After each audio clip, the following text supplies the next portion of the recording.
The story of World War II begins long before the first bomb fell. It begins with a man, a wounded nation, and an idea that promised rebirth but delivered destruction. Adolf Hitler was born on April 20th, 1889 in Braunau am Inn, a small town on the border of Austria and Germany. His childhood was marked by strict discipline, conflict with his father, and a deep attachment to his mother. From an early age, Hitler dreamed not of politics or power, but of becoming an artist. In Vienna, his dreams collapsed. Rejected twice from the Academy of Fine Arts, Hitler fell into poverty. He lived in shelters, sold postcards to survive, and spent long hours absorbing political pamphlets and nationalist newspapers. Vienna at the time was filled with racial theories, radical nationalism, and anti-Semitic politics. These ideas slowly shaped his thinking. In 1914, World War I changed everything. Hitler volunteered for the German army and found purpose in military life. He served on the Western Front, witnessing the brutality of trench warfare. When Germany surrendered in 1918, Hitler felt betrayed. Like many Germans, he believed the nation had been stabbed in the back by politicians, Jews, and communists. Germany after the war was broken. The Treaty of Versailles stripped it of land, military power, and dignity. Hyperinflation destroyed the economy. Unemployment soared. The democratic Weimar Republic struggled to survive. In this chaos, extremist voices grew louder. Hitler joined the German Workers' Party, later renamed the Nazi Party. His speeches were emotional, blaming Germany's suffering on internal enemies and promising national revival. Crowds listened. Membership grew. In 1923, Hitler attempted a violent takeover in Munich, known as the Beer Hall Putsch. It failed. Hitler was arrested and sentenced to prison. There, he wrote Mein Kampf, outlining his belief in racial hierarchy, anti-Semitism, and territorial expansion to the east. After his release, Hitler chose a new path. Instead of force, he would use elections. The Great Depression in 1929 devastated Germany once again, pushing millions toward radical solutions. The Nazi Party became the largest political force. In January 1933, Adolf Hitler was appointed Chancellor of Germany. Within months, democracy collapsed. Political opponents were arrested, freedoms were crushed, and Germany became a dictatorship. By 1934, Hitler declared himself Führer. Germany was transformed. Propaganda glorified the nation and portrayed Hitler as its savior. Jews were targeted, stripped of rights, and publicly humiliated. Yet many Germans supported Hitler, believing he had restored pride and stability. He rebuilt Germany's military in defiance of the Treaty of Versailles. Britain and France protested but avoided confrontation. Encouraged, Hitler took greater risks. In 1938, Germany annexed Austria. The world did nothing. Later that year, Hitler demanded the Sudetenland from Czechoslovakia. At the Munich conference, European leaders agreed, hoping to preserve peace. Instead, war drew closer. In March 1939, Hitler occupied the rest of Czechoslovakia.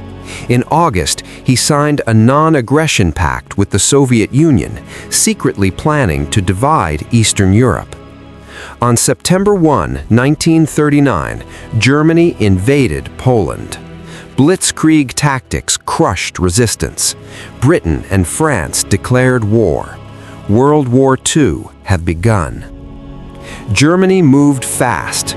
Poland fell. In 1940, Denmark, Norway, the Netherlands, Belgium, and France collapsed one by one. Paris fell in weeks. Hitler appeared unstoppable. Only Britain remained. The Battle of Britain became a struggle for air superiority. Despite heavy bombing, Britain survived. Hitler postponed invasion and made a fateful decision. In June 1941, he invaded the Soviet Union. Operation Barbarossa was massive and brutal. Early victories masked fatal mistakes. Supply lines failed. Winter arrived. Soviet resistance hardened. Behind the front lines, mass murder began.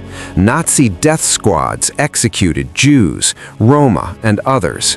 By 1942, extermination camps were operating at full scale. Millions were murdered in the Holocaust. Meanwhile, Japan attacked Pearl Harbor. The United States entered the war.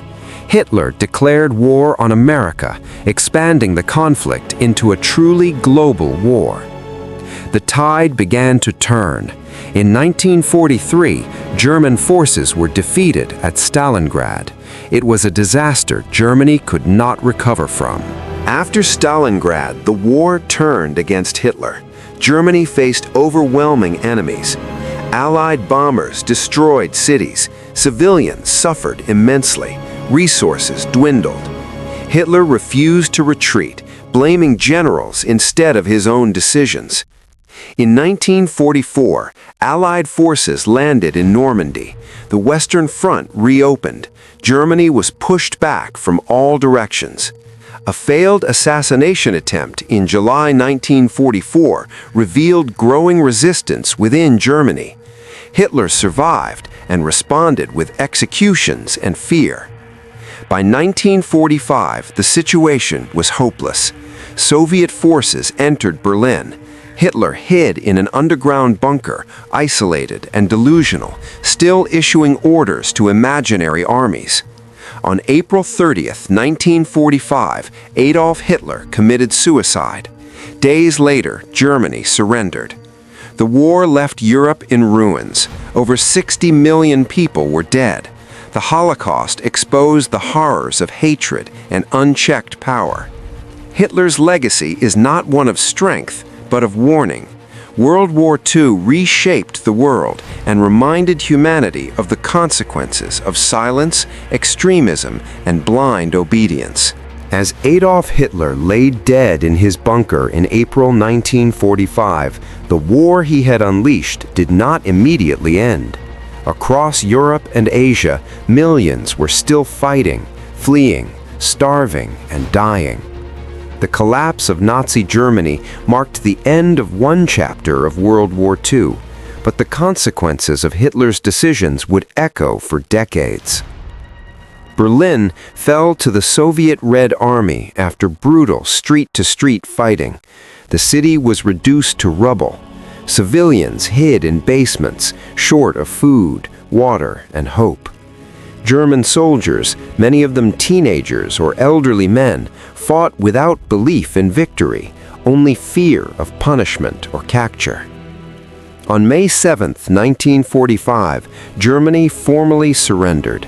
In Europe, the war was over. Celebration filled the streets of London, Paris, and New York. But beneath the joy lay exhaustion and grief. Nearly every family had lost someone.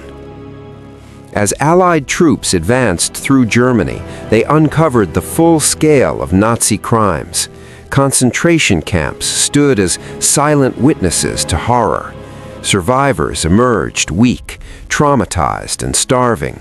Piles of shoes, glasses, and human ashes told stories no words could fully capture. The Holocaust was no longer a rumor, it was reality. More than 6 million Jews had been murdered. Millions of others, Roma, disabled individuals, political prisoners, Soviet POWs, were also killed. The world struggled to comprehend how an industrialized nation had turned genocide into policy. Germany itself was shattered. Cities lay in ruins. Infrastructure was destroyed. The population faced hunger and homelessness. The ideology that once promised greatness had delivered only devastation. The Allies faced a difficult question: how to deal with the defeated enemy. In late 1945, the Nuremberg trials began. Leading Nazi officials were put on trial for war crimes, crimes against humanity, and genocide. For the first time in history, international law held individuals responsible for state-sponsored crimes. Some were executed, others were imprisoned, many escaped justice entirely. The trials established a powerful precedent. Following orders was no longer an excuse. Meanwhile, Europe was divided. The Soviet Union occupied Eastern Europe, installing communist governments. The United States and its allies controlled the West. Germany itself was split into zones. Hitler's war had not only destroyed nations, it reshaped global power. Across the Atlantic, the United States emerged as a superpower. Its economy was strong, its military unmatched. The Soviet Union, despite immense losses, also emerged powerful and determined to protect its interests. The alliance that defeated Hitler quickly turned into rivalry. The Cold War began. In East, the war continued even after Hitler's death. Japan fought on until August 1945. The United States dropped atomic bombs on Hiroshima and Nagasaki, forcing Japan's surrender. World War II ended not with peace, but with a new kind of fear. The atomic age had begun. The total cost of the war was staggering. Over 60 million people were dead. Entire regions were depopulated. Economies collapsed. Borders were redrawn. Empires fell. The British Empire weakened. France struggled to recover. Colonial nations began demanding independence.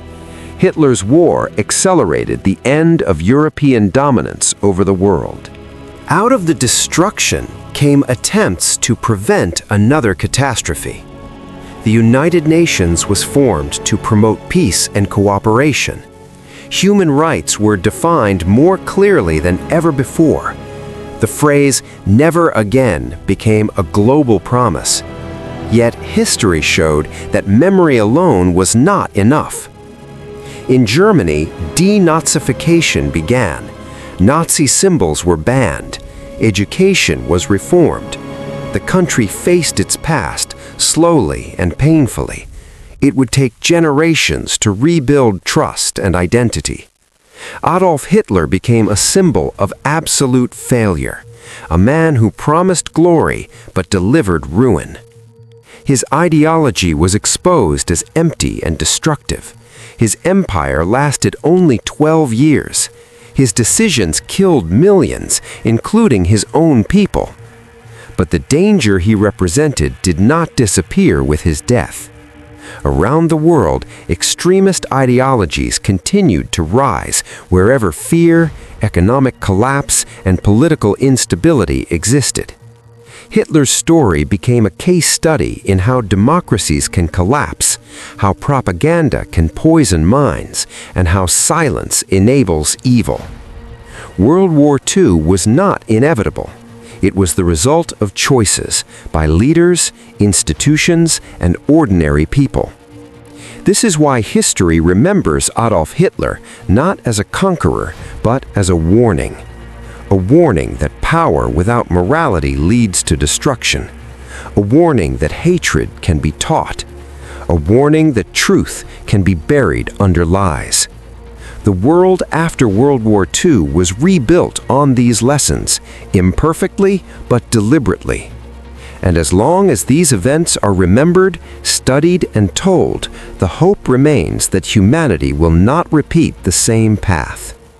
This was the war that changed everything. This was the man who led it into darkness. And this is why the story must never be forgotten.